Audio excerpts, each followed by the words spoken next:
from a certain plantation in Ethiopia, the Harar plantation, and it's my jam, that's my shit, and I know who I like to roast it for me.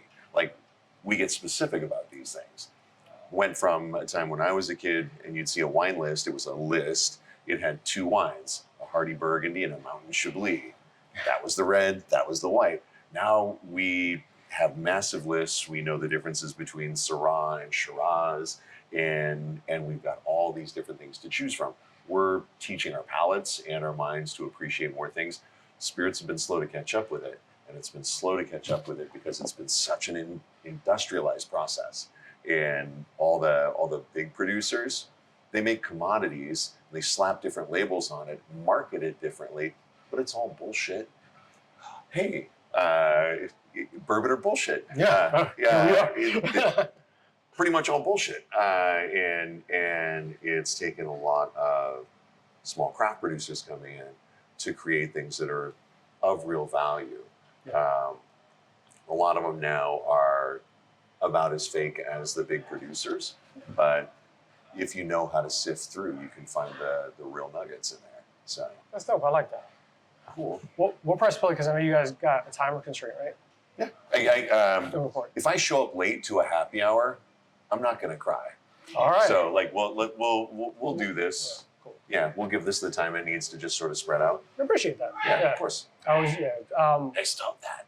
I am like, so my major is business or organizational leadership, like so spreadsheets and calendars and all that stuff. Well, I'm in HR, okay. So I'm always constantly like trying to be mindful of people. I'm your nightmare.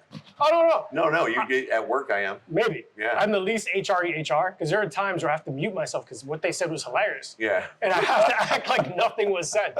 I'm like, that was really funny, man. But you shouldn't be saying that to your peer. Like it's always. We had an HR training company come in and train our team, and this is no shit. You can't make this up. They're training them. Okay, let's talk about what's respectful conversation to have with a coworker and something that could be taken wrong. Yeah. And he's like, there are compliments you can make, like, you're dressed very nicely today. That's one thing. But now if I said to Heather over here, Heather, that sweater makes your breasts look amazing.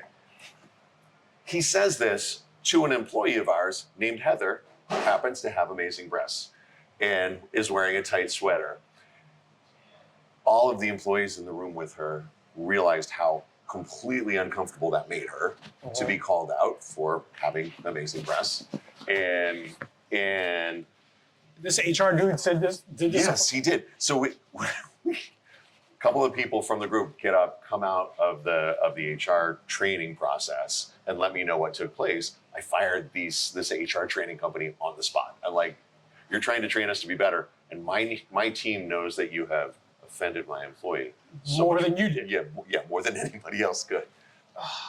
They're a good team. At least we got people who are self-governing a little bit, like they understand the limits. And they give a shit about each other, That's what matters. They care. I think that's one of the things that, like, especially an organization, a solid team cares about each other. I don't go for the corporate, we're a family. No, but you should care about the person with you. Yeah. Like, their success is your success. I don't want to hate going somewhere 50 hours a week. Yeah. So if the people there make it better to go to, I look forward to it. I'm gonna work harder. I'm gonna be more invested in the company. Absolutely. Like, doing something you love versus like being somewhere where you're counting down the minutes to punch out. It's very different. Yeah. And spirits has to be something that's super rewarding for you guys too. It's awesome. We have such a great time with it. That's awesome. You get to bounce like fly around, talk about what you enjoy, do interviews where people are probably like, here, drink this with me. You're like, I get to drink on my job. That's great. I only drink on the clock. Do you go home and like, that's it, I'm done, I'm just not enjoying any cocktails, or is it just? It really depends. There will be some weeks where I'm not drinking much. And if I get home, I'll definitely have a cocktail. If I've got oysters at home, I will definitely lean into a martini with our terroir gin, because terroir gin and oysters, it's my happy meal. It's so good. And yeah, I'll definitely do it. But I tend to lean into wine at home more. I'll crack open a bottle of Brunello, a bottle of Amarone. Because of what alcohol has done to my palate, I do like the big reds. Thanks, Billy. Thanks, Willie. So, like big reds, you cannot lie. Ooh, you like red wines more than anything? Yeah, big fan, big fan. I'm a big dry red wine, and it's only because she drinks wine at the house.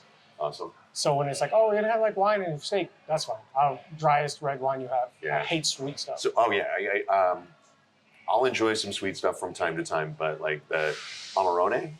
So Amarone is a Italian red Valpolicella variety.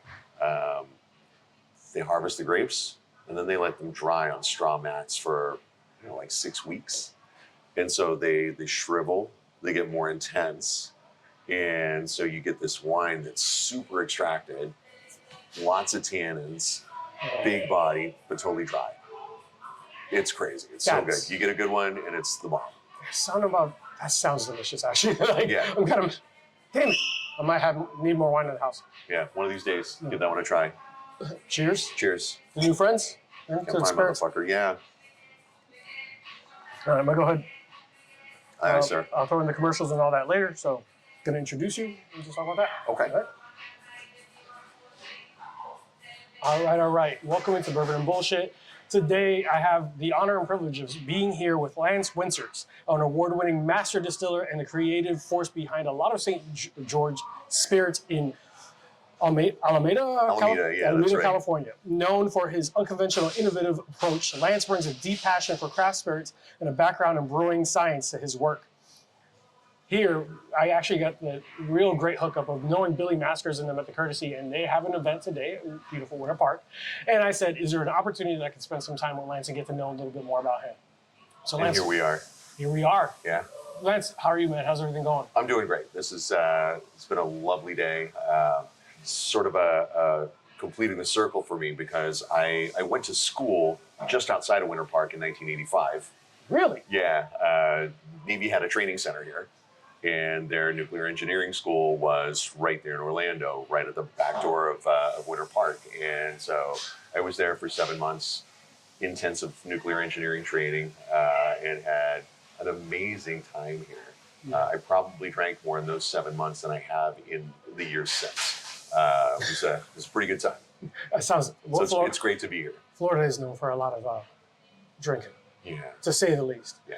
So I was going to ask you, man, like, so your origin story is a very unique one. You did not, because I did see online, I was kind of, had peeked behind the curtain to get to know a little bit. So tell us about that. You spent time in the military, and you said nuclear engineering? Yep. Yeah, so I did that for 8 years, and right around the time I'm getting out of the Navy, I was making beer at home. I love making things, and I love making things that people can consume, and I want to be able to make something where they pick it up and it's not like, oh yeah, that's beer, but it's like, oh, that's really good. That's great beer. And I was able to turn that hobby into a job, started working at some brew pubs back in the Bay Area in California. And while I was doing that, a buddy of mine gave me a bottle of Lagavulin. And I tasted that, and it was the first spirit that I had ever tried that was telling me something more than this is a fast way to get a buzz. It was a story in a glass, and it was so beautiful. And I'm like, I need to learn more about this. And as I start learning about whiskeys, I'm realizing the first step to making a whiskey is making a beer. Yes. You make that beer, you distill it, you barrel age it. It's an oversimplification, but if you understand beer making, you're halfway to making whiskey. Yeah. So I went to a library, no internet at this point, and got books on whiskey and started studying. I set up a still in my garage. Kids, don't try this at home. It's still against federal law. Super illegal. That's right. Don't do it. Just say no. But if it's good, send us some.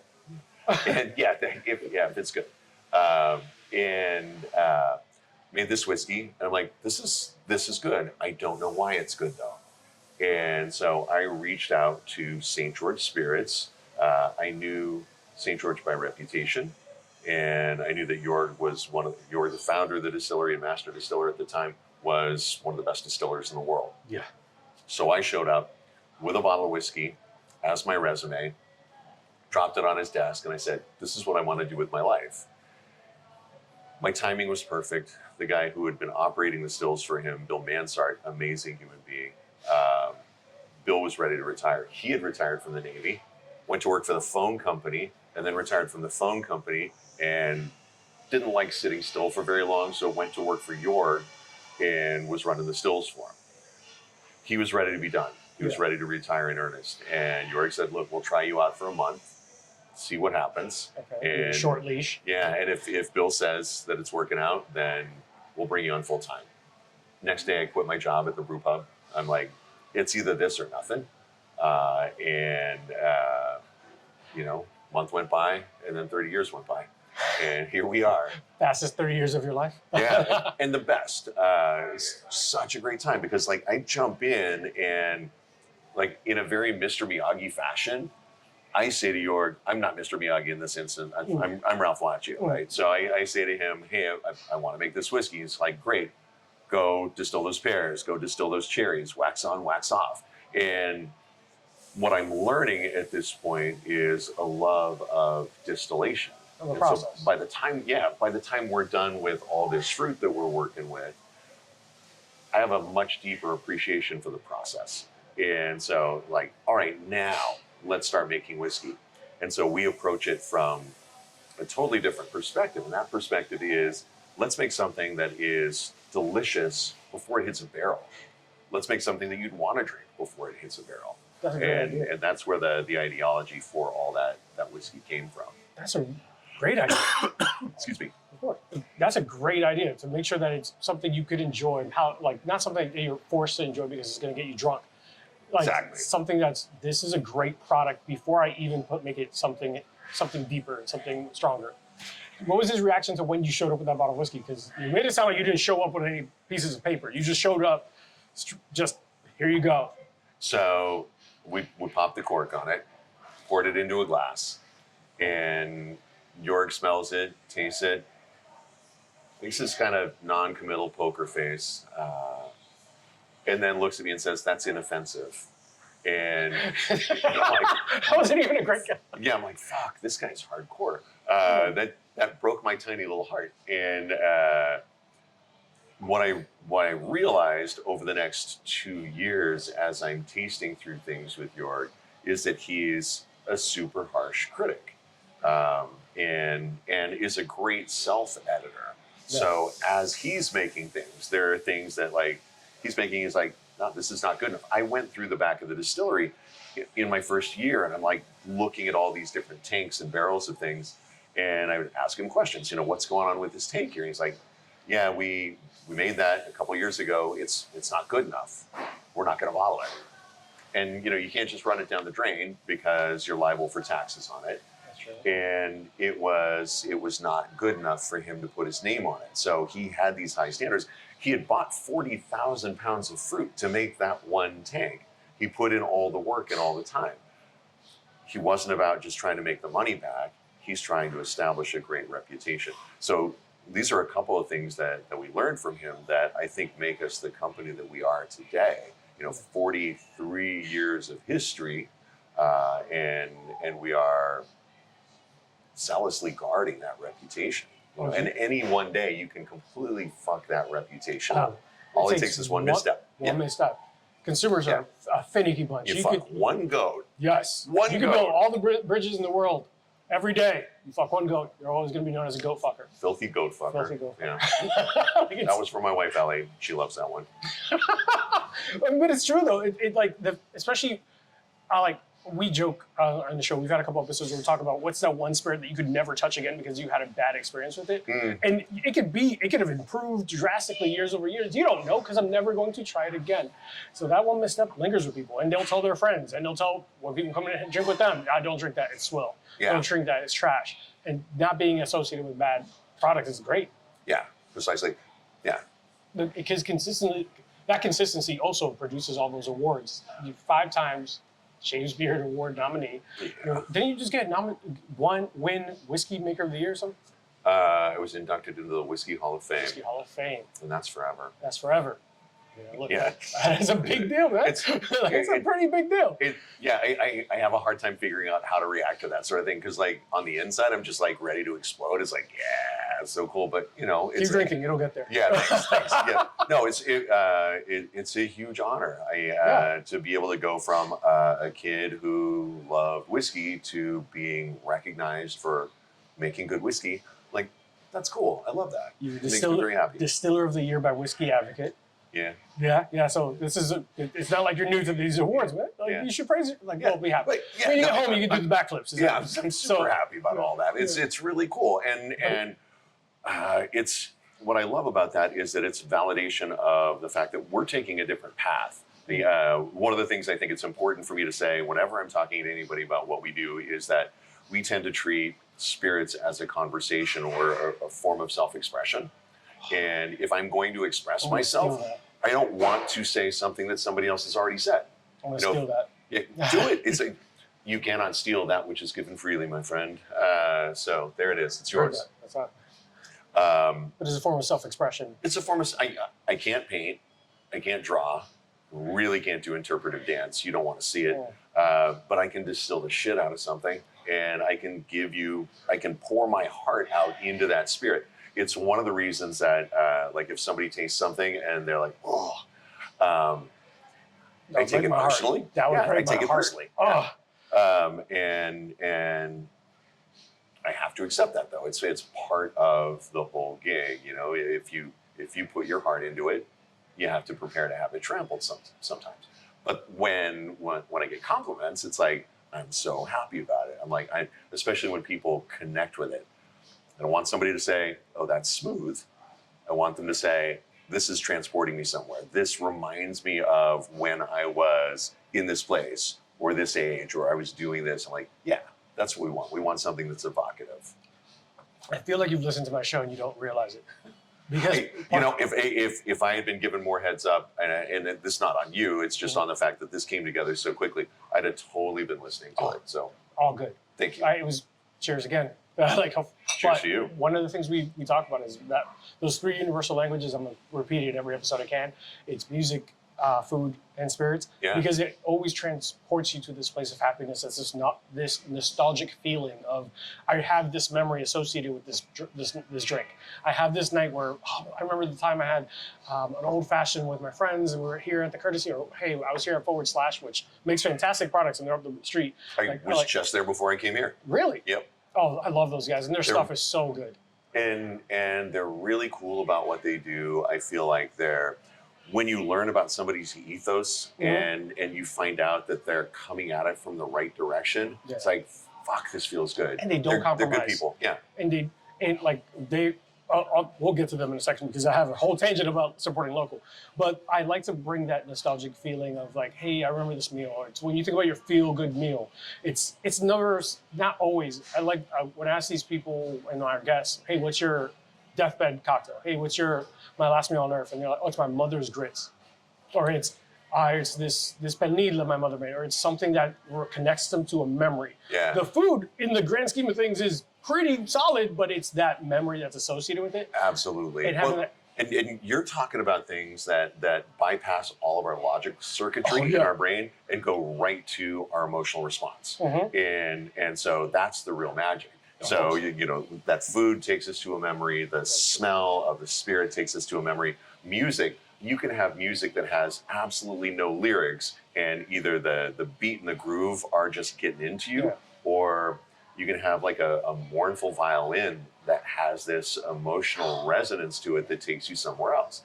And that's what we're trying to do in these bottles and like very intentionally trying to do that by capturing our own emotional experiences and understanding that we're human beings, just like everybody who's going to be popping the corks on these bottles, they're human beings. Hopefully they'll pick up that message. Yeah. And you touched on a little bit about being unconventional with some of kind of your approach to things and all this. You guys really ventured heavily into absinthe for a little bit, and you brought that back when the legalization came back. And what was what was the goal there? Like, what made you so attracted to that spirit? Just because you're thinking about unconventional spirits, absinthe is one that very often people turn their nose like because they think of licorice or think of nastiness, even though it's an underrated spirit. It's when it's done right, it's amazingly layered and complex and beautiful.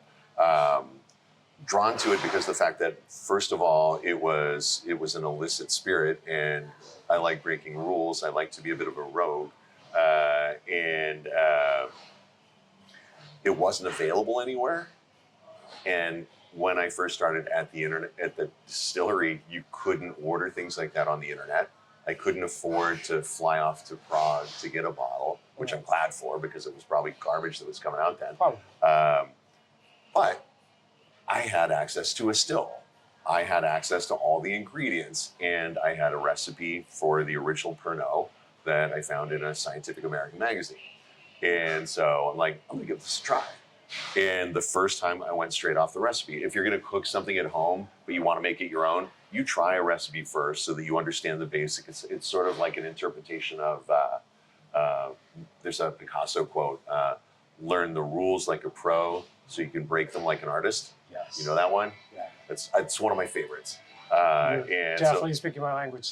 awesome. So like being able to learn that recipe the way it was done before, and then you're like, okay, I'm gonna crack this. I'm gonna make it mine. And so I look at the things the flavors and aromas that I like in that, and now I'm gonna be like, okay, that doesn't have any reason to be here. This, I want to accentuate that. I want to dial up the graphic equalizer on these tones, and then this all needs to be balanced with something else. It needs a different backbeat. So it needed some bright citrus qualities, but you don't want to put lemon in there. So lemon verbena, hyssop, those both carry some of that. I want a little punchy counterpoint. Let's get some mint going in there to sort of counterbalance all this. And then to keep the anethol as a part of that black licorice family, you need to have that, but there are a lot of things that have a touch of that take it out in a different direction. I like to describe it like a Venn diagram. If you've got anethol in the middle, and you've got all these other circles that are overlapping into that anethol, but they're spreading it out, instead of having this stacked circle of anethol on anethol, you've got a blossom of complexity. And you've got this stuff that has so much more depth and so much more interest to it. And that's where that absinthe came from, was that sort of experimentation over the course of 11 years. We were working on that from 2007? Oh no, it was released in 2007. Yeah. We started working on it in 96. It was like that is awesome. Yeah, we couldn't sell it legally before then, so we were just making it for fun. You could still make it. All of the ingredients were legal. You could. Yeah. This is the crazy shit about the laws around all these things. That's what I was about to say. Like that makes no sense. It's like the 3 ounces on the TSA is like I could still get enough ounces if I wanted to. Yeah. 16 bottles of 3 ounces still enough. Yeah, come on. Yeah. So you can't make vermouth without wormwood. So, and vermouth is regularly available in America. Yeah. So, and has been. And so, like, yeah. Walgreens right now and buy you vermouth. Yep. So we were making this for all those years. And then when it was finally legalized, it's like, well, we've got a recipe that we love. And my initial reaction was, I'll never, ever, ever, ever make a legal absinthe. And then the next day I applied for formula approval. Because it's like, I realized that what I like even more than being a scoundrel distiller, I like to see people drink our stuff. I love watching their facial expression when they taste something. Sure. So it's like, got to share this. So we did it. Awesome, man. I love that you broke the rules. I love that you did it. Yeah. Speaking of your spirits, I know that's a name you're here kind of prioritizing your baller whiskey. Tell me about baller whiskey and baller, and it like and its unique wood finish and everything like that. Tell me about all that. So, because I know we have a very limited time with you, but still. We got all the time in the world. And gin. Yeah. But I want to know about your baller first. So many things to talk about. So baller, we've got some friends that opened a ramen shop in Oakland. Amazing. Is it a ramen shop? Ramen shop. That's right. That's what I said. Okay. They were a group of Chez Panisse alum, so they've got that solid California cuisine background, fresh ingredient driven, with a strong connection to the farms that they're working with. They're overlaying that into the Japanese tradition of ramen, and they are making this really, really beautiful ramen. We're going in there 3 nights a week, loving this ramen, and with a rich bowl of pork broth full of noodles. The thing that you want to have with that is a really, really tasty, sharp, bright highball. We're in there. Our normal lot series whiskey is far too chocolatey to work as a balance against that. That's right. So we're drinking Hibiki highballs, which nobody's going to shed a tear for me for having to endure Hibiki highballs. They're fucking delicious. Yeah, I'm not mad at Hibiki. But these are not Hibiki's friends. These are my friends. And so I want to have a whiskey that's good for them. So we go through all of our experimental barrels because we're always playing around with different things. Experiment. That's how you learn something new. You have to break the rules. It's how you learn something new. It's also how you keep from becoming complacent in your job.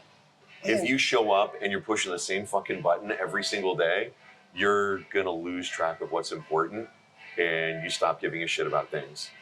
Experimenting all the time keeps us honed. It keeps us in the game. So experimental barrel comes out and it's 2-row pale malted barley and Munich malt. Munich malt is a toast level of barley. So in the malting process, you're allowing the grain to germinate, and then you're drying it out. Drying it out at a relatively low temperature so that you don't destroy the enzymes that are in that grain, because that's what you're working to get. If you heat it up a little bit more, you start toasting it. There's this whole family of reactions called Maillard reactions. You familiar with the term? Kind of, give or take. Yeah. So if you've ever put a piece of bread in a toaster, you've created Maillard reactions. That changing of flavor from simple, boring-ass white bread to that brilliant thing that we know as toast that's Maillard reactions. Green coffee beans getting roasted, turning brown and getting amazing Maillard reactions. Cocoa nibs being roasted, Maillard reactions. So it's a whole family of reactions creating all these amazing flavors. This is a light Maillard reaction that gives a little bit of toastiness to it. So that's our mash bill. Yeah. Fermented, distilled, run through maple charcoal. It picks up a bright, tight smoke from that charcoal. Yeah. It adds more than it takes away. 2.5 years in used bourbon cask, and then 6 months in umeshu barrels. Umeshu. That is a term that I'm very unfamiliar with. Fantastic. I am here to teach you something, my Please friend. tell me. So, umeshu, ume, and shu. Ume is the fruit. It is it's a Japanese stone fruit that's very closely related to an apricot. Okay. And the shu part tells you that it's an alcoholic beverage. It's a liqueur that's made by infusing that ume into high-proof shochu, a rice spirit, and rock sugar. That is why I've never heard of it. That's why. Yeah. But if you've been to a sushi place, they'll have umeshu. They'll call it plum wine. It's not plum. It's not wine. It's umeshu. Yeah. There you go. So off the screen for people who aren't here, my fiance's there. She loves plum wine. Yeah. We just pointed for no reason. Wait, that's your fiance? Yeah. Holy shit, man. Right? I wow. punted my coverage wow. You are hung like something, I bet. This is crazy. Really funny. Like, what the fuck? The longer you make her laugh, the more her eyes are closed, and has no idea what she signed up for. She doesn't even know what you look like because you're making her laugh so much. No, what a fucking clue. Nice. Holy shit. Well, hey, bravo. Nice work, I say. She left her mocktail there, but she's being a good producer. That's awesome. So that umeshu emulates in a lot of ways a sherry. Sorry, yeah, a sherry. It's going to give you nuttiness. Okay. Sherry has nuttiness. Yeah. It comes by it from slow oxidation, some sweetness, and some acidity. Okay. And it does it in this really beautiful tropical way. It's a lot of fun. And it's a what whiskey. Inspired that? Like, what inspired you to experiment? It was the ramen guys and seeing what they were doing. Seeing what they're doing, they were so cool. Yeah. And like, I've always been like one of the nerdy kids and never been able to come on and play with the cool kids. So now I'm playing with the cool kids, and I wanna belong. I want to be able to contribute something. Yeah. And I can't contribute the dance. I can't contribute ramen. The paintings. I can't make ramen. Don't let me near your kitchen. No. I'm just gonna make a mess. Other than when you go to pour glasses, go. Exactly. But yeah, so showing up to the party with a whiskey that works with their stuff, I was motivated.